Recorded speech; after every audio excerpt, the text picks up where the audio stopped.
All right, good morning and welcome to a regular meeting of the panel of utility commissioners and staff of the Public Utilities Regulatory Authority held today, Wednesday, April 7th at 10 a.m. by remote teleconference. My name is Marissa Gillette. I'm the chair of PURA and I'm joined today virtually by my colleagues, the Vice Chairman Jack Bukowski and Commissioner Michael Karen. Today we have a regular calendar and a consent calendar in front of us. So we'll turn first to the regular calendar and I will present the first item for the panel's consideration. Item number 1 on today's regular calendar is docket number 130126, PURA's generic investigation of electric submetering.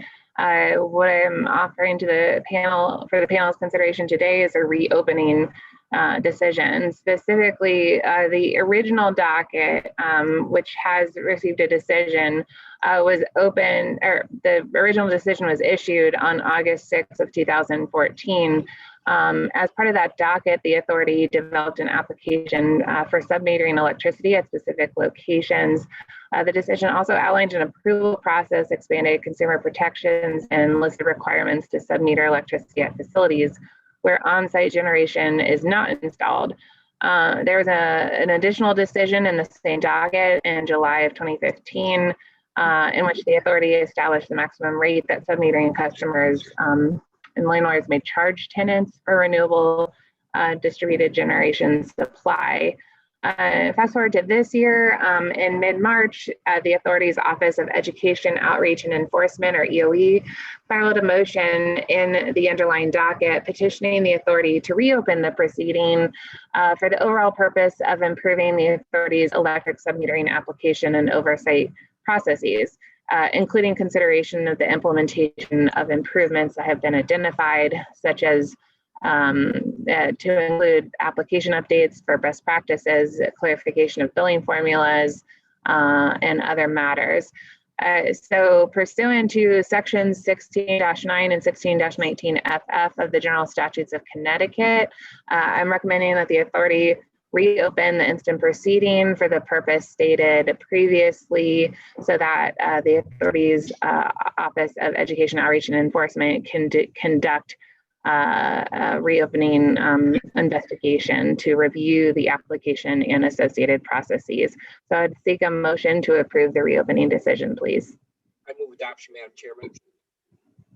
Madam Chairman, I would second. Thank you. The item decision has been regularly moved and seconded.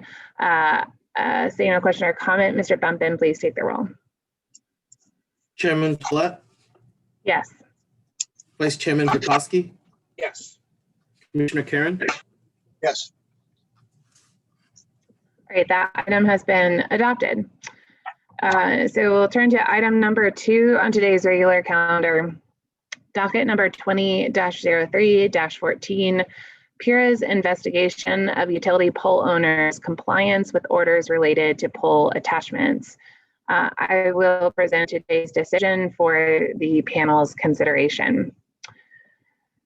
So pursuant to section 16-41 of the General Statutes of Connecticut, the Public Utilities Regulatory Authority assesses a civil penalty against the Connecticut Light and Power Company doing business as Eversource, also against the United Illuminating Company, as well as the Southern New England Telephone Company doing business as Frontier Communications.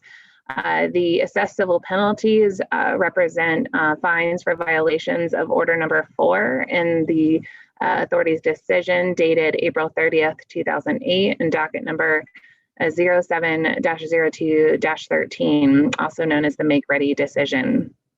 The authority also acknowledges in this decision that it previously assessed a fine in the amount of $1,845 assessed against Verizon New York, and the same notice of violation, which was dated September 24th of 2020.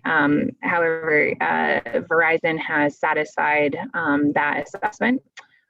Through today's decision, the authority is fining the remaining utility pole owners due to violations that were detailed herein. We are fining Eversource in the amount of $537,930, UI in the amount of $219,615, and Frontier in the amount of $355,403.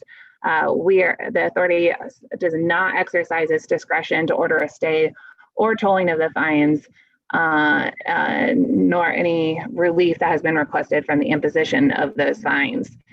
So today's decision summarizes relevant poll attachment decisions for the purpose of summarizing the violations thereto.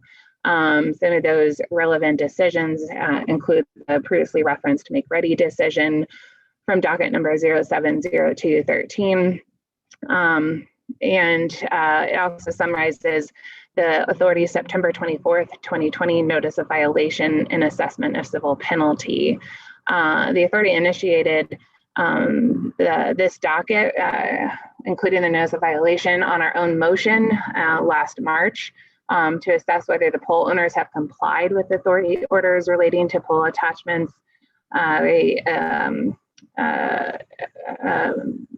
We issued that notice of violation civil penalty specifically for failure of the poll owners to comply with order number 4.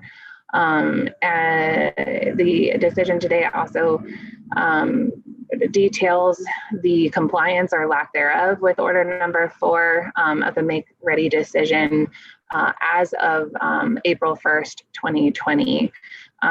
So the authority's investigation yielded that the finding that the poll owners were not in compliance with order number 4 as of that date being April 1st, 2020.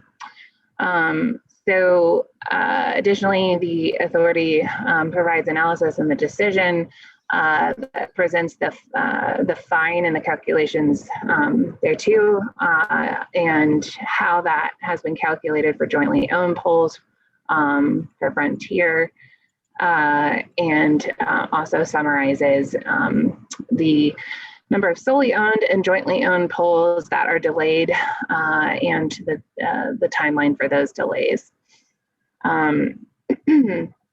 Lastly, the decision assesses each of the company's individual requests for relief from the imposition of the civil penalties. The companies sought varying degrees of relief from the imposition of those civil penalties. Many of the reasons relied upon by the companies are similar, although one of the companies presented a unique reason. The decision walks through the assessment of those requests for relief and ultimately denies each of their requests in turn. So in summary and conclusion, Eversource, UI, and Frontier each assessed a civil penalty for the violations that have been identified in the decision. The authority does not acknowledge, as I say previously, that Verizon was previously fined, but has paid that fine in full. Thus, we are exercising our jurisdiction under Connecticut General Statutes, Section 16-41, to assess these fines and emphasize that the poll owners may not recover in their rates the costs associated with the penalties assessed assessed by this decision. And lastly, the orders of today's decision provide direction to Eversource, UI, and Frontier regarding payment of the assessed civil penalties, and finally conclude that no later than June 30th of 2021, semi-annually thereafter, Eversource, UI, Frontier, and Verizon shall submit updated data that is similar in format to some of the discovery requested in this docket. Upon review of that data on a semi-annual basis, the authority may impose additional penalties if warranted. So in conclusion, I am recommending today's decision to the panel. I move adoption. Second. Thank you. The item has been regularly moved and seconded. Seeing no question or comment, Mr. Bumban, please take. Chairman Gillette, Yes. Vice Chairman Bukowski, Yes. Commissioner Karen, Yes.